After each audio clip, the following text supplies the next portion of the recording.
சீரியல்களின் full எபிசோடுகளை Sun டிவியில் ஒளிபரப்பான உடனே எக்ஸ்க்ளூசிவாக சன் நெக்ஸ்டில் மட்டும் ஃப்ரீயா பாருங்கள். கண் பொய் சொல்லாது, அது எப்பவுமே உண்மையை மட்டும்தான் சொல்லும். அடிப்பட்டவன் செத்துட்டா நீ நிரந்தரமா உள்ள இருக்க போறேன்னு சொன்னதும் அவன் கண்ணுல இருந்த பயத்தையும் பதட்டத்தையும் நீ பார்த்தல்ல? ஆமாமா, நிச்சயமா அவன் தான் பண்ணிருக்கான். அதுவும் கதிர் சொல்லிதான் பண்ணிருக்கான். ஆனா அதை நிரூபிக்க நம்ம கிட்ட ஆதாரம் கிடைக்கலையே, அதுக்கு இப்ப என்ன பண்றது? யாருமா? ஜேபி தான் கால் பண்றான். என்ன ராஜேஸ்வரி, புருஷன் தான் வெளியே வந்துட்டாரு, பேசாம இருக்க மாட்டியா? ஒருத்தர் சரண்டர் ஆனதுக்கு அப்புறமும் உண்மையை காப்பாத்தணும்னு அவ்வளவு போராடுற?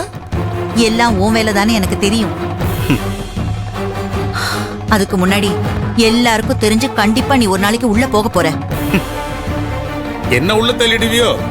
முதல்ல உன் புருஷன் உள்ள போகாம பாத்துக்க. யாராவது உள்ள இருந்தாங்கன்னா அவங்கள காப்பாத்துறேன்னு ஸ்டெப் எடுத்து தேவையில்லாம நீ பிரச்சனையை இழுத்து விட்டுக்காத. பேசாம ஃபேக்டரியை திறந்து அதை நல்லபடியா நடத்துற வழியை பாரு. அவன் ஒரு அப்பாவி, அவனுக்கு பணத்தை கொடுத்து உங்களுக்காக சரண்டர் ஆக வச்சிட்டீங்களே. ஜேபி, நீ எப்பவுமே இப்படி ஜெயிச்சிடலான்னு நினைச்சிடாத. நிச்சயமா நீதான் இத ஆள வச்சு பண்ணிருக்கேன்னு எனக்கு நல்லாவே தெரியும். என் மருமகன் கதிர நீ பகடக்காயா யூஸ் பண்ற, அதுவும் எனக்கு தெரியும். அதெல்லாம் பாத்துக்கலாம். இனிமே ராஜேஸ்வரிய ஒண்ணுமே இல்லாம ஆக்குறதா என்னோட முதல் வேலையே. என்னமா சொல்றான் அவன்? அவன் என்னமோ வளரிட்டு இருக்கான். நீங்க வாங்கம்மா, உள்ள போலாம் வாங்க. சார், என்ன சார் தேவையில்லாம நீங்களே மாட்டி விடுறீங்க? பிரச்சனை பெருசாயிடுச்சு. ஹாஸ்பிட்டல் இருக்கவங்க கதையை முடிச்சு இந்த பிரச்சனையை முடிக்காம நீங்க என்ன பிரச்சனையில இழுத்து விட்டுறீங்க போல இருக்கே. இத பாரு கதிர், பயந்தாலாம் ஒன்னும் பண்ண முடியாது. ருத்ரா மேடம் இருக்காங்க, ஒன்னே எண்ணி அவங்க பாத்துப்பாங்க. சக்கரவர்த்தி உள்ள போறதுக்கு என்ன பண்ணணுமோ அதை பத்தி மட்டும் யோசி. ஓகே, அதுக்கான வழியை மட்டும் பாரு. புரியுதா?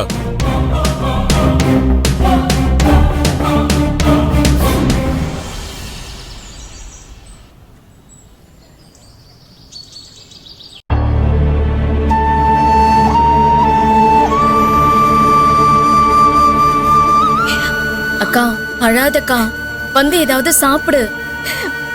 இப்படி சாப்பிடாம பட்னியா இருந்தா இந்த பிரச்சனை எல்லாமே சரியா போயிடுமா? மாமா மேல தப்பு இல்ல, அவர் எப்படியாச்சும் வெளியில வந்துருவாரு.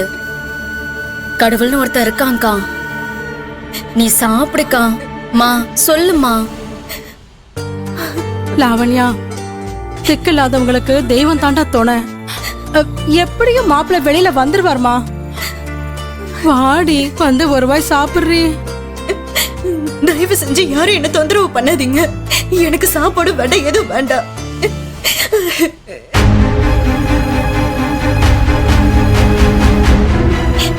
உன் புருஷன் என்ன பண்ணிருக்காரு தெரியுமா?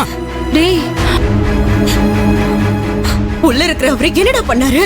சரண்டராக அவங்க கிட்ட பணம் வாங்கி உன்கிட்ட கொடுத்துட்டு கதிர் தான் எனக்கு பணம் கொடுத்தான்னு சொல்லி கதிர் சொல்லிதான் நான் தப்பு பண்ணேன்னு சொல்லியிருக்காரு.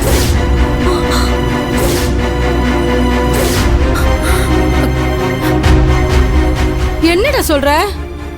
இளமதி அம்மா மாமாவை ஜெயில போய் பார்த்து அடிபட்டு ஆஸ்பத்திரியில இருக்கணும் செத்துட்டான்னு போய் சொல்லி இனிமே நீ நிரந்தரமா ஜெயில தான் இருக்க போறன்னு பயமுத்திருக்காங்கம்மா. ஐயோ, நீ எதுக்கு நாங்க பணம் கொடுத்தேன்னு ஒத்துக்கிட்ட? இப்ப கதிர் தான் உனக்கு பணம் கொடுத்தான்னு சொல்லி கதிர் சொல்லி தான் பண்ணேன்னு சொல்லிருக்காங்க. இல்லனா நீ நிரந்தரமா ஜெயிலுக்கு போயிருவ, நீ எல்லாத்துக்கும் காரணம் கதிர் தான் சொல்லிட்டா நான் உன்னை காப்பாத்துறேன்னு சொல்லிருக்காங்க. நீங்க சொல்றதெல்லாம் உண்மையா கதிர்? ஆமா மதி, உண்மைதான். நான் உள்ள போறதுல உங்க அம்மாக்கு அப்படி என்ன சந்தோஷம்னு எனக்கு தெரியல. மாப்பிள்ளன் கூட பார்க்காம ஆபீஸ்ல என்ன வச்சு அத்தனை பேர் முன்னாடி மகனை வச்சு அடிச்சு அவமானப்படுத்தி வெளில அமிச்சாங்க மதி. அவங்க என்ன அப்படி அவமானப்படுத்த போய் தான் நான் வேலை தேடி அலைஞ்சு எங்கேயுமே எனக்கு வேலை கிடைக்காம நான் ஜேபி கிட்ட போய் வேலைக்கு சேர்ந்தேன். அங்கேயும் என்ன வேலைக்கு போக கூடாதுன்னு அவங்க வீட்டு வேலைக்காரனை வச்சு என்ன மிரட்டி கிரட்டி பார்த்தாங்க. அதையும் மீறி நாங்க வேலை பார்க்கறதுனால இப்ப அந்த இடத்துலயும் வேலை பார்க்க கூடாதுன்னு, லைஃப்ல நான் நிம்மதியாவே இருக்க கூடாதுன்னு என்ன பழி வாங்குறாங்க. இதெல்லாம் உனக்கு தெரியும் தானே? நான் வீடெல்லாம் மாத்திட்டு நல்ல வசதியா உன்னை என் குடும்பத்தோட வச்சுக்கிட்டு இருக்கிறது உங்க அம்மாக்கு பிடிக்கல. அவ்வளவு ஏன் நீ நல்லா இருக்கிறதே உங்க அம்மாக்கு பிடிக்கல. அதனாலதான் ஜெயில இருக்கிற மாமா கிட்ட போய் கதிர் தான் எல்லாம் பண்ணான்னு சொல்லணும்னு சொல்லிருக்காங்க. நாளைக்கு கோர்ட்ல வந்து மாமா என் பேரை தான் சொல்ல போறாரு. என்ன பழி வாங்கணும்னா நானே கூட போய் சரண்டர் ஆயிருப்பேனே. ஏன் உங்க அம்மா இப்படி எல்லாம் பண்றாங்க? என்னடா கதிர், ஒவ்வொரு நாளும் ஒவ்வொரு நியூஸா சொல்லிட்டு இருக்க. அப்படிதான் நடக்குது.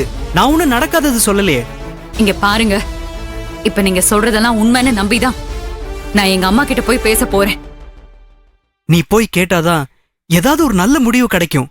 இல்லன்னா நானும் என் மாமாவும் சேர்ந்துதான் பண்ணணும்னு என்னைய தூக்கி உள்ள வச்சிருவாங்க. ஐயோ, நான் கேக்குறேன்.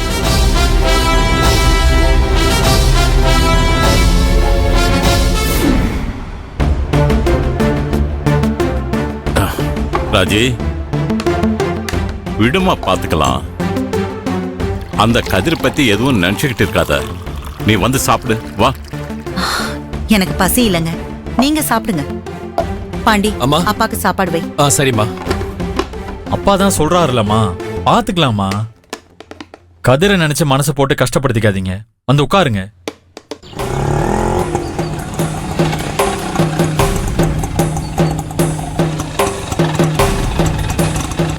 ராஜி, நீ இளமதி பத்தி தானே யோசிக்கிற. ஒன்னும் கவலைப்படாத, பாத்துக்கலாம், விடு. வா, டே பிளேட் போடுறா. இந்தாங்கப்பா, இந்தாங்க. வா, நீ வா. அம்மா உட்காருங்கம்மா.